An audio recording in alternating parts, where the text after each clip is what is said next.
묵상 기도하시겠습니다.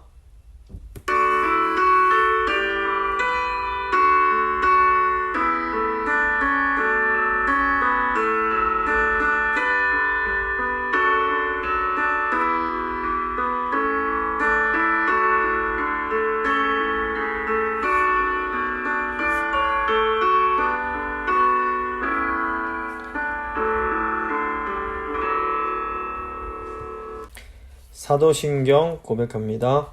나는 전능하신 아버지 하나님, 천지의 창조주를 믿습니다. 나는 그의 유일하신 아들 우리 주 예수 그리스도를 믿습니다. 그는 성령으로 잉태되어 동정녀 마리아에게서 나시고 본디오 빌라도에게 고난을 받아 십자가에 못 박혀 죽으시고 장사된 지 사흘 만에 죽은 자 가운데서 다시 살아나셨으며 하늘에 오르시어 전능하신 아버지 하나님 우편에 앉아 계시다가 거기로부터 살아있는 자와 죽은 자를 심판하러 오십니다. 나는 성령을 믿으며 거룩한 공교회와 성도의 교제와 죄를 용서받는 것과 몸의 부활과 영생을 믿습니다. 아멘. 찬송가 208장입니다. 찬송가 208장 찬양하시겠습니다.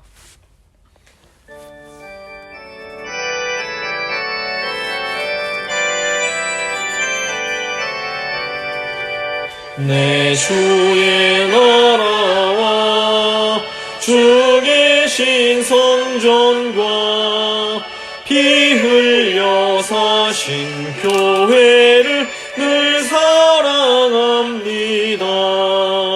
내 주의 교회는 천성과 같아서 눈동자같이 아끼사 늘 보호하시네. 이 교회 위하여 눈물과 기도로 내 생명 다하기까지 늘 봉사합니다. 성도의 교제와 교회의 위로와 구주와 맺은 언약을 늘 기뻐합니다. 하늘의 영광과 베푸신 은혜가 진리와 함께 영원히 시온에 넘치네. 아멘. 기도하시겠습니다. 살아계신 하나님 감사합니다. 오늘도 저에게 귀한 말씀을 허락하여 주시고 저희가 교만을 이기고 겸손 가운데 하나님 앞에 설 수 있게 하신 것 감사드립니다. 아버지, 이제 오늘 종교개혁주의를 맞이해서 교회의 참된 표지인 복음의 설교와 권징에 대해서 또 함께 공부하려고 합니다. 주님, 이 시간 말씀 듣는 성도님들 마음 가운데 역사해 주셔서 복음의 말씀과 권징이 얼마나 귀하고 중요한 것인지 깨닫게 하시고 늘 복음 가운데 거하며 사랑으로 진리를 행하는 교회가 될 수 있도록 이 시간 주님 도와주시옵소서. 이 시간 말씀 들으시는 성도님들 한 분 한 분 가운데 성령님 역사하여 주시옵소서. 모든 것 주님께 맡겨드리며 귀하신 우리 주 예수 그리스도의 이름으로 기도합니다. 아멘.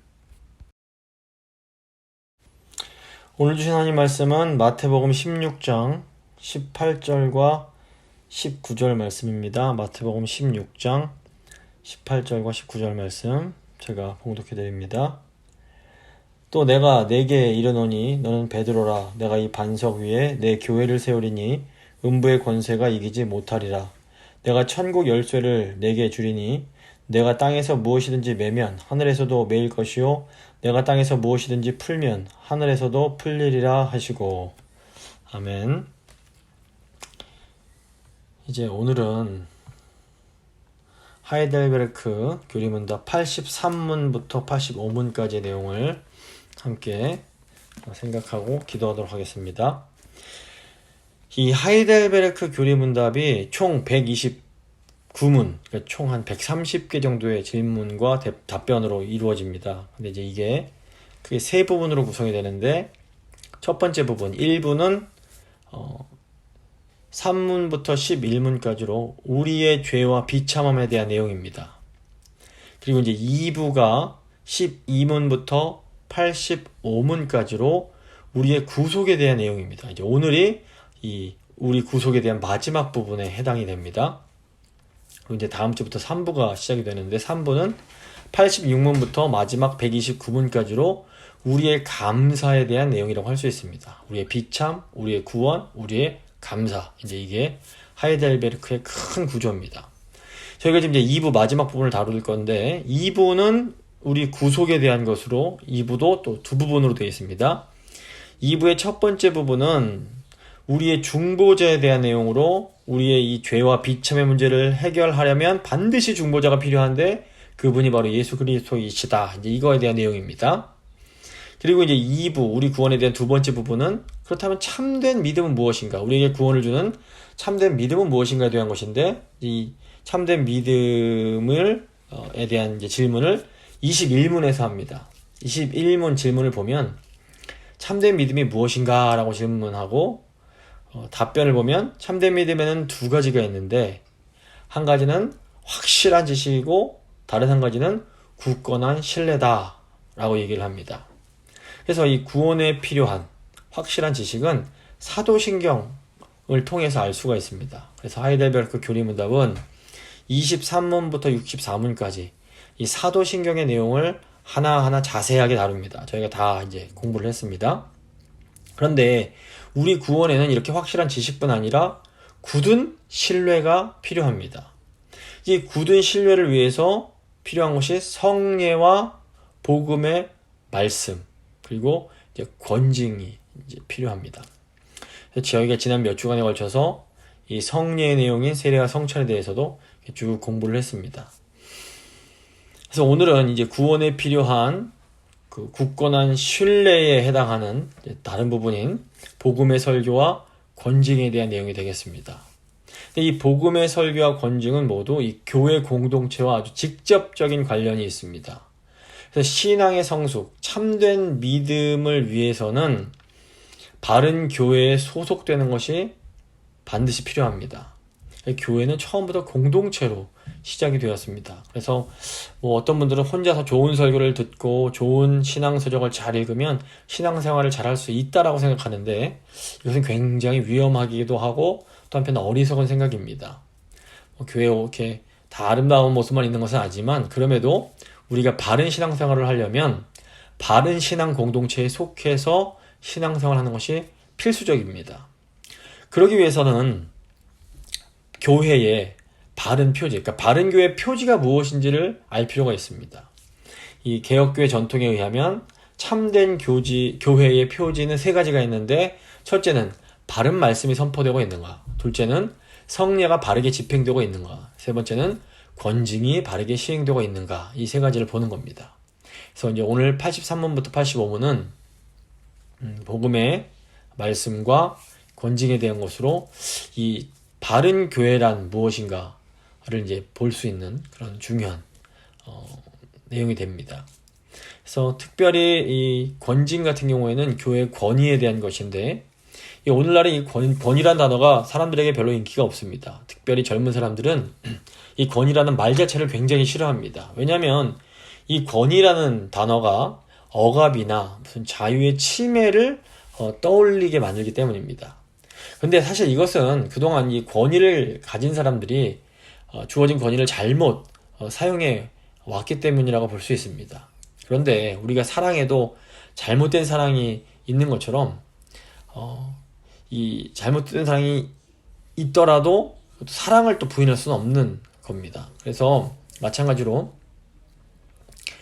권위에 잘못된 권위가 있다고 해서 권위 자체가 필요 없는 것은 아닙니다. 그래서 권위의 오용과 권위의 남용이 문제이지 권위 자체는 문제라고 할 수 없고 도리어 우리에게 반드시 필요한 것이라고 할 수 있습니다.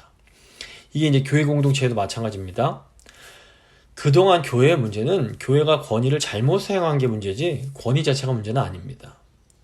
그렇기 때문에 이 교회 문제들에 대한 바른 해결책은 교회 권위를 없애고 다 그냥 똑같이 이렇게 하자 이것이 아니라 하나님께서 교회에 주신 권위가 무엇인지 그 본질에 대해서 잘 이해하고 그 권위를 하나님의 뜻에 따라서 잘 사용하는 것이 이제 중요합니다.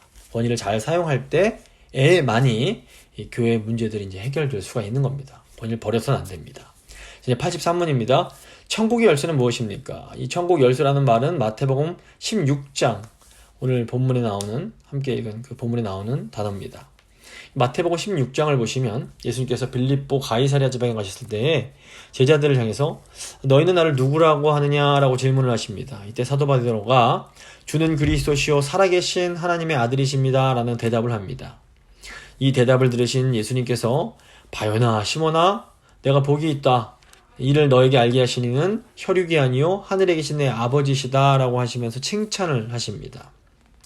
더 나아가 예수님은 너는 베드로라 내가 이 반석 위에 내 교회를 세우리니 음부의 권세가 이기지 못하리라. 내가 천국의 열쇠를 내게 주리니 내가 땅에서 무엇이든지 매면 하늘에서도 매일 것이요 내가 땅에서 무엇이든지 풀면 하늘에서도 풀리리라 말씀을 하십니다. 예수님께서 제자들과 나누신 이 대화 속에 천국의 열쇠라는 말이 나옵니다. 이 열쇠는 권세, 권위를 상징합니다. 열쇠를 가지고 있으면 열쇠를 통해서 들어가려고 하는 그 대상에 대해서 절대적인 소유권을 갖고 있는 것이 됩니다. 그래서 누가 뭐 아파트 한 채를 선물로 주려고 할 때 아파트를 들고 와서 줄 수는 없습니다. 그래서 상징적으로 열쇠를 건네줍니다. 뭐 자동차도 마찬가지입니다. 그래서 옛날 왕들 같은 경우에는 자신의 이 국고를 열고 닫는 큰 열쇠를 어깨에 메고 다녔다고 합니다. 그래서 이사야 9장 6절을 보시면 오실 메시아가 그 어깨에 정사를 맺고 라는 말이 나오는데 이것은 왕들이 권세의 그 권위의 상징인 열쇠를 어깨에 메고 있었던 것과 관련이 이제 있는 겁니다. 따라서 예수님께서 하나님 나라의 권세, 하나님 나라의 권위를 상징하는 이 열쇠를 베드로에게 주시겠다라고 말씀하신 것은 엄청나게 중요한 의미가 있는 겁니다. 공교롭게도 이제 오늘이 종교개혁 주일인데 로마 카톨릭 교회는 예수님께서 베드로에게 주겠다고 하신 이 열쇠가 문자 그대로 베드로에게만 전달되었다라고 주장을 해왔습니다. 그래서 그들은 베드로가 주님께 받은 이 열쇠를 자신의 후계자에게 주었고 또 그 후계자가 또 자기 계승자에게 주었다. 이런 식으로 계속 한 사람에 의해서 이 열쇠가 이어져 왔다. 그 사람이 바로 로마 카톨릭의 수장인 교황이다. 이런 식으로 가르칩니다. 물론 이것은 성경적 근거가 전혀 없는 주장입니다. 그 로마 카톨릭 교회는 이 교리를 더 이렇게 발전시켜서 결국에는 이제 종교개혁의 시발점이 된 이 면벌부 또는 면죄부라고 하는 이 교리를 만들어내기도 했습니다.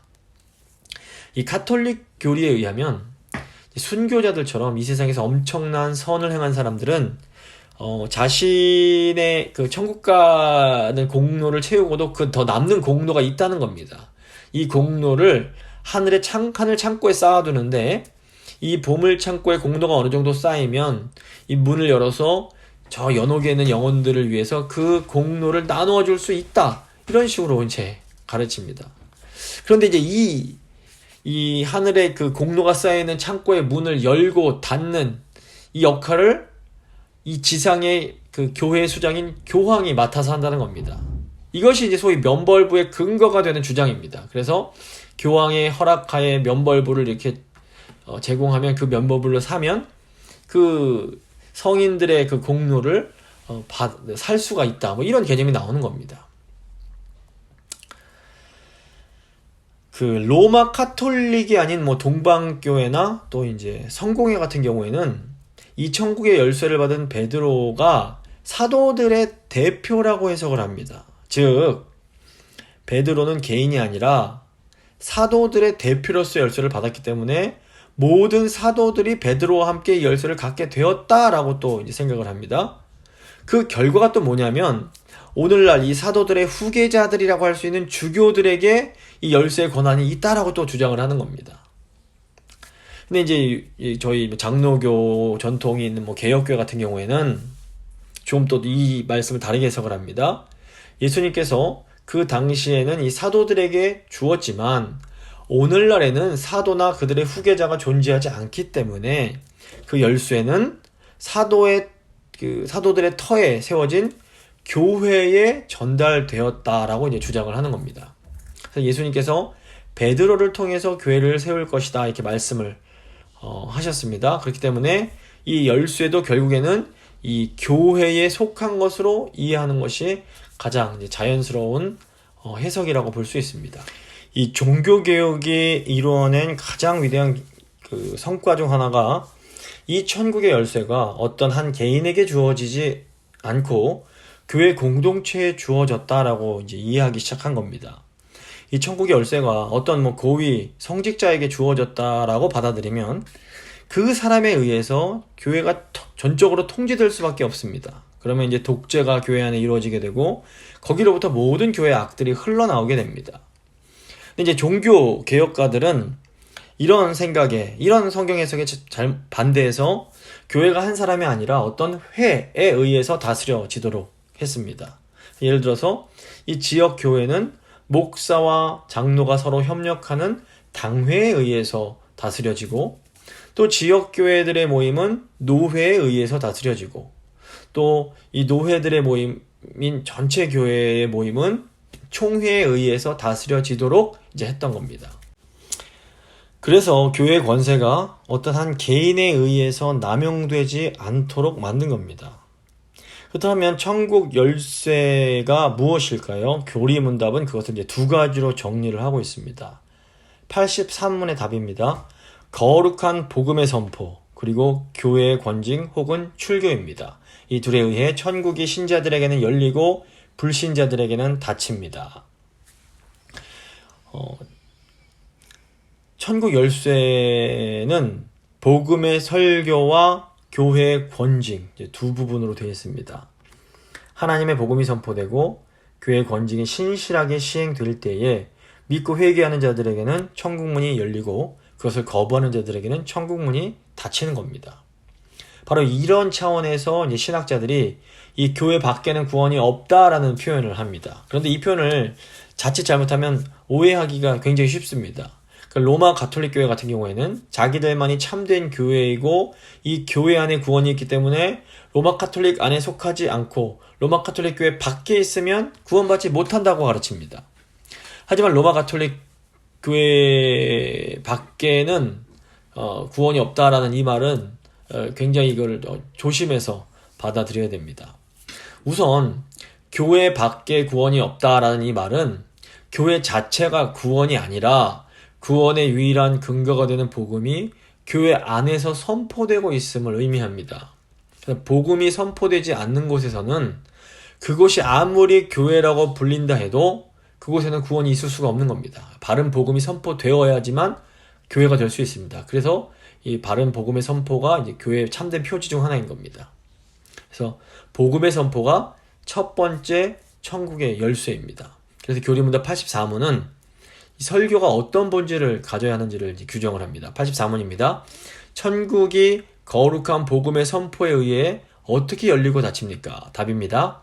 신자들이 복음의 약속을 참된 믿음으로 받아들이면 그들의 모든 죄가 그리스도의 공로로 하나님께 진실로 용서된다는 것을 그리스도의 명령에 따라 모든 신자에게 선포하고 공적으로 증언할 때 천국이 열립니다. 반대로 불신자들이 돌아서지 않는 한 하나님의 진노와 영원한 저주를 받게 된다는 것을 모든 불신자와 진심으로 회개하지 않는 자들에게 선포하고 증언할 때에 천국은 닫힙니다. 복음의 증언에 따라 하나님은 그들을 이생과 내생에서 심판하십니다. 이 복음이 선포될 때 천국문이 열립니다. 복음이 무엇입니까? 교리문답이 이 복음의 내용을 잘 요약하고 있습니다. 복음은 예수 그리스도의 공로 덕택에 사람들이 참된 믿음으로 복음의 약속을 받아들일 때마다 하나님께서 참으로 그들의 모든 죄를 사해 주신다라는 소식입니다. 또 이 복음의 설교를 듣고도 회개하지 않는다면 거기에는 하나님의 진노와 영원한 정죄가 있다라는 소식입니다. 이 땅에서 이렇게 복음을 설교할 때 그 복음에 따라 하나님께서는 이 세상에서와 장차올 세상에서 심판을 행하십니다. 땅에서 선포되는 복음의 설교와 하늘에서 시행되는 하나님의 심판은 정확하게 일치합니다.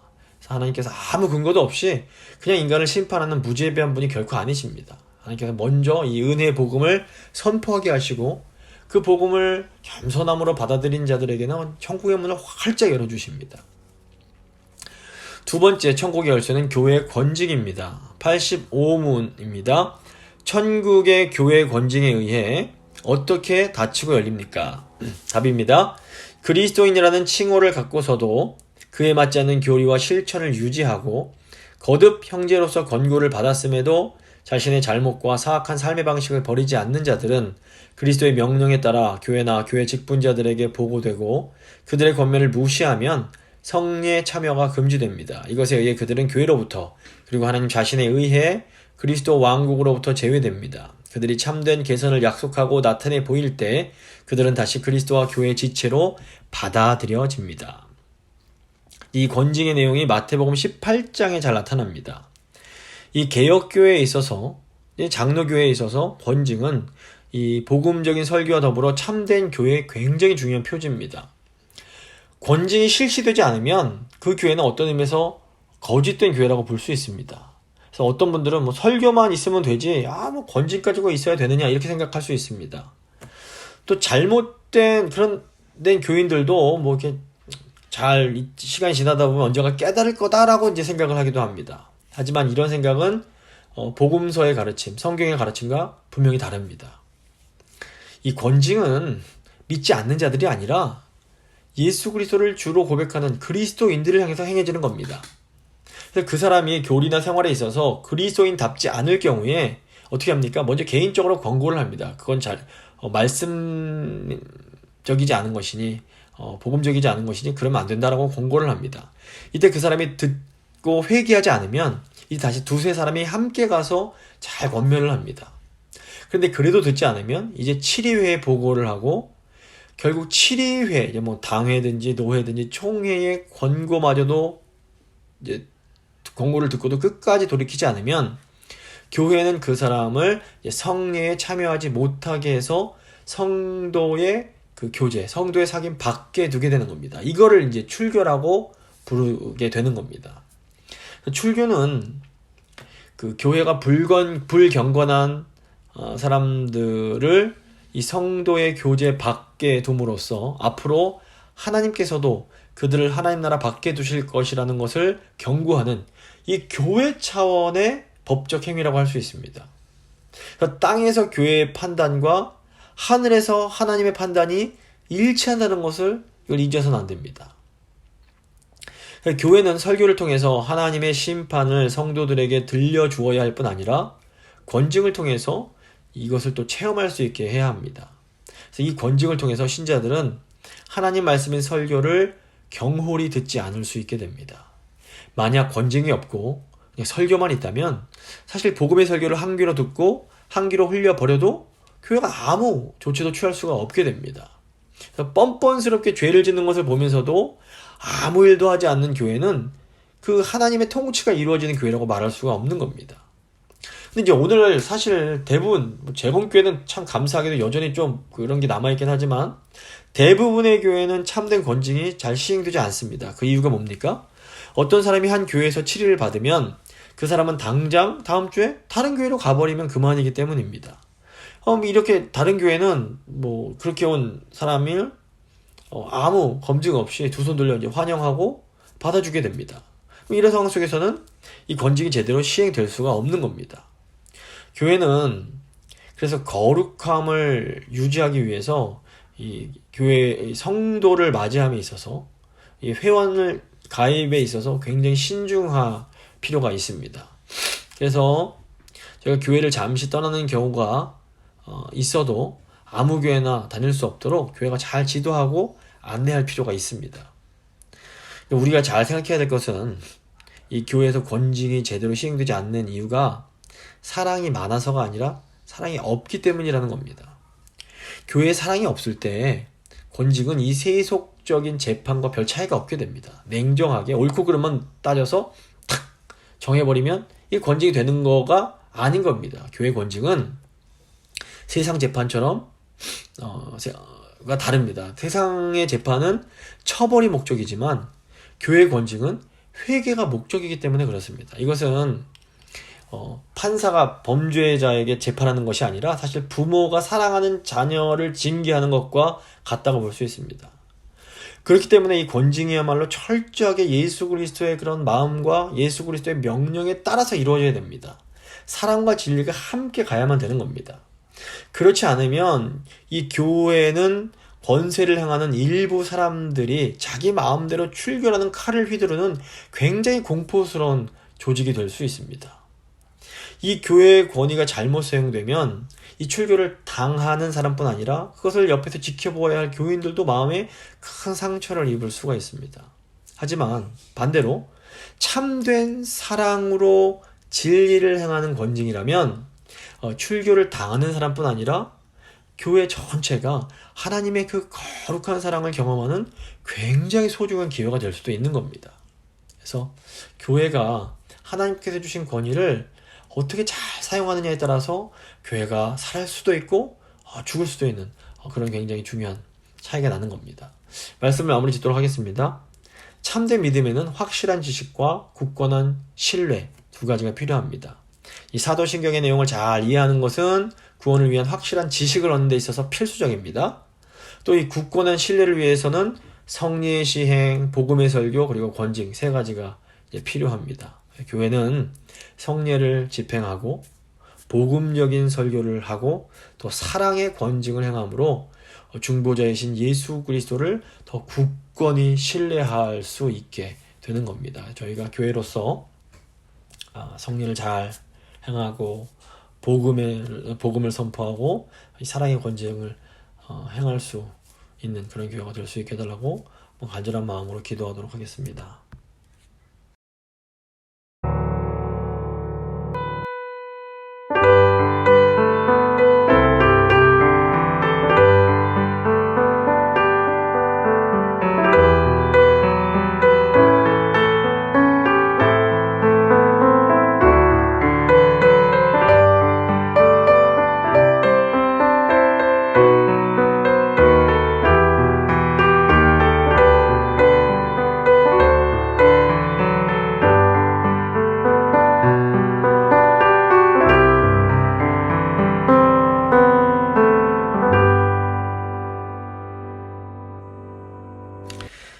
하나님 감사합니다. 오늘 또 말씀 통해서 참된 복음의 설교가 선포되는 곳에 천국문이 열린다는 것을 다시 한번 깨닫게 됩니다. 지금 저희 교회가 늘 이 귀한 복음의 말씀을 진실되게 증거하는 교회가 될 수 있도록 주여 은혜를 베풀어 주시옵소서. 또한 하나님 권징이 얼마나 필요하고 또 중요한 것인지를 다시 한번 깨닫게 하신 것 감사합니다. 아버지, 하지만 권징은 날카로운 칼과 같아서 잘못 사용하면 영혼에 큰 상처를 입히고 영혼을 죽일 수도 있는 것임을 저희가 기억합니다.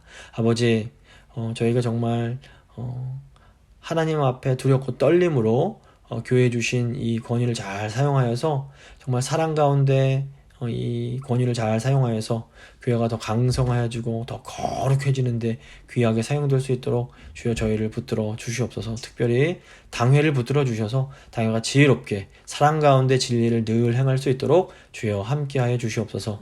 이번 한 주간 살아갈 때에도 주님 저희 성도님들 능력 가운데 붙들어 주시고 영육간에 강건할 수 있도록 주여 함께하여 주시옵소서. 감사드리며 귀하신 우리 주 예수 그리스도의 이름으로 기도합니다. 아멘. 찬송가 210장입니다. 찬송가 210장 찬양하시겠습니다.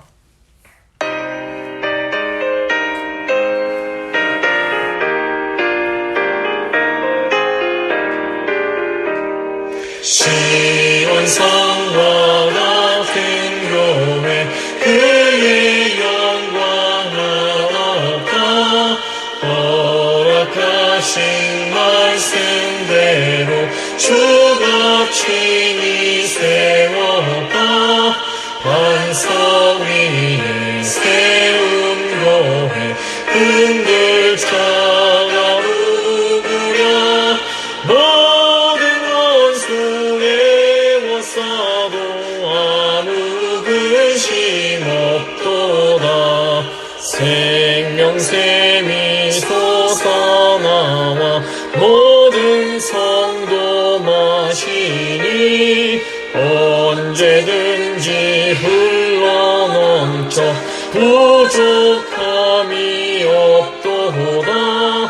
이런 물이 흘러가니 목마를 자 누구냐 주의 은혜 풍족하여 넘치고도 넘친다 주의 은혜 내가 받아 쉬운 백성 되는 때 세상 사람 비방해도 주를 찬송하리라 세상 헛된 모든 영광 아침 안개 같으나 주의 자녀 받으복은 영원 무궁하도다